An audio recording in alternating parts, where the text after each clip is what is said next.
Hey, good morning. My name's Tyson Albrecht. I'm the Incident Commander with Northwest Team 9, here to give the morning updates for the Cedar fire. So there'll be a few things of note today, some changes out there, and then just kind of a high-level overview of what's going on out there. So the big change for us today is Northwest Team 9 officially has command of the entire Cedar Creek fire.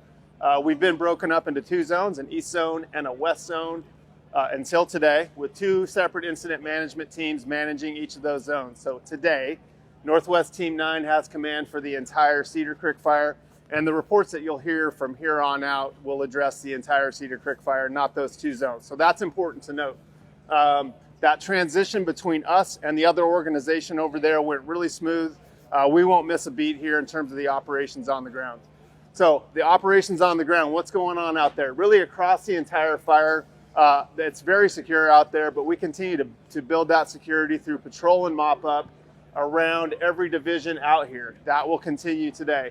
And then repair. Repair is ongoing again across the entire fire perimeter. Those operations will continue for a few more days and up to a few more weeks here, right? Until we get a good season-ending event, we will continue that work to make sure that fire doesn't move out of the footprint and out of those primary lines.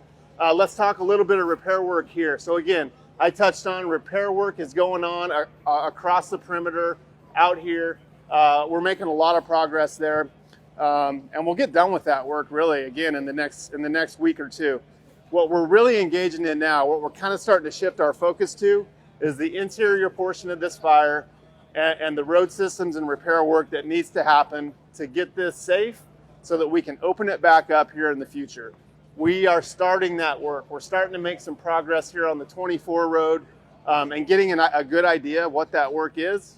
And we'll continue to do that and expand out into these additional road systems in the coming days. You'll hear a lot more about that with a lot more detail as we move forward, because really that's becoming our focus now as we continue to add additional security to the fire. We get a little deeper into October. A season-ending event will come at some point, and then that becomes the job here, right? Getting this repair work all done, getting that safe for the public to re-enter, and then at some point lifting those closures. That work's slow going though. Tough ground, like I've mentioned before, a lot of overhead, green tree, dead tree hazards in there, so we gotta go slow to get that work done safely, but we'll get there, right? So stay patient with us as we get that done. We'll continue to keep you up to date on where we're at with all that as well. Weather, I'm not sure if you can see the matrix there, but weather is okay, right? We continue to stay hot and pretty dry here.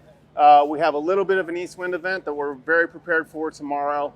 And then after that, really just, again, those hot and dry conditions that will certainly test us out here. Don't see any issues with that though. We have lots of resources there that are ready to respond. And again, the footprint of the fire is very secure. So feeling good about where we're at. Feeling good about where we're going, and that's the update for today. Looking forward to talking with y'all tomorrow.